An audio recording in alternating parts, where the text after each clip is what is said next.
So I'm going to do a few questions from, I believe it's starting with number 7 through, let's see here, this ends at 27. So I'm going to go from 7 to 27. I'm not going to do them all, but I'm going to do a couple of examples just for theoretical purposes, and some of the ones that are a little more challenging for explanation purposes, and especially like number 12, it's got multiple parts. Number 15, that's like a little bit of a gobbledygooper. It's got lots of gobbledygook there. So let's take a look at these one by one. So I'll start with number 7.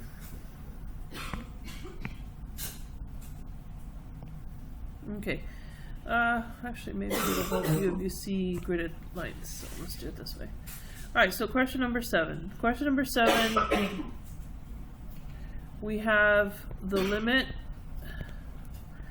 as x approaches 8 from the right hand side, and our function is 1 over x plus 8.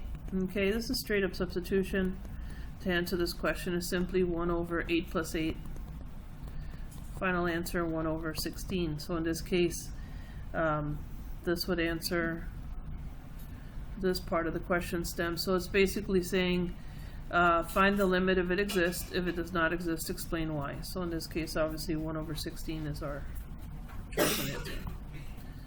Okay, question number 8, same thing. You're going to substitute. Question number 9 changes a little bit. Let's do number 10 and 9 and 10. I'll do 9 with you as well. Question number 9, you have the limit as x approaches 5 from the right. Again, the little positive sign indicates that. And you're given the function x minus 5 over x squared minus 25. And so this becomes x minus 5 over, and then you got to factor this out, x minus 5, x plus 5. So you need to be able to identify these. If you recall, go back to the basic algebra concepts. These cancel, and because these cancel, that means your top number in the numerator is really 1 over x plus 5. So if I plug in the value, I'm going to end up with 1 over 10, right? Because 5 plus 5, 10. And so that answers my question. So that is the limit. So, okay, so let's look at number 10. Number 10 is a good question. You have, in this case, the limit.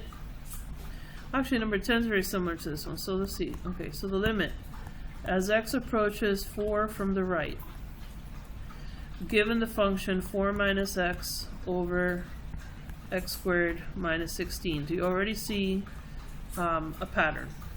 You already see why this is just like the prior question. So obviously we can factor this out. This is one of those special products. So we have, in this case, if I take out a negative, I can restructure this as x minus 4 over, and obviously this is x plus 4 times x minus 4. So you can see that you're left with a negative 1 because for the numerator, and if I cancel these two out, my new equation or my new question reads the limit as x approaches 4 from the right for negative 1 over x plus 4. So you need to restructure the expression, and then so your answer in this case, if you're using a calculator, you're going to get negative 1.125 just using the simple math and substitution. So 4 plus 4, obviously this would become 1/8. Alright, so I'm not familiar, I'm not sure if you guys are familiar with this. In the calculator, when you use the TI, so let's say you have this decimal equivalent and you want to know what it is as a fraction quickly, you go to math 1 and it'll give you the actual fraction. So keep that in mind. And if it happens to be a negative, such as in this case, okay, same thing, you're going to go to I'm going to go to math, let me cancel that.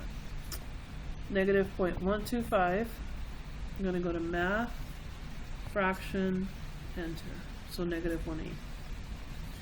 Alright, so that's just a FYI. Alright, so let's look at question 11. Question 11 is interesting because it has a square root, and it's asking you to evaluate as x approaches -3 from the left-hand side. So here's the limit of x approaching -3 from the left-hand side. So you have x over the square root of x squared minus 9.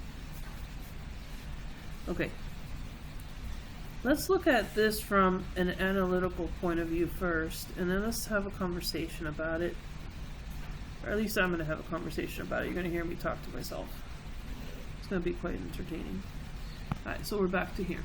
So we're going to go to x divided by parentheses second square root of x squared minus 9. Okay, so that's what the actual equation would read like. So let's look at the graph. So the minute you see this, you'll notice that as x approaches -3, so we're counting 1, 2, 3, we're going this way. What is happening to this equation? And so in this case, you'll notice that the limit does not exist, because this left to right is going all the way down. It decreases what we say is without bound. So in this case, we would say this limit does not exist. So in anything that has this type of formation, such as, for example, 1 over x. So let's clear this out for a minute. If I did 1 divide x, and that was one of the examples they gave you in your explanation for this chapter, as to why this would not be a limit. So you notice in this case, x will never be 0.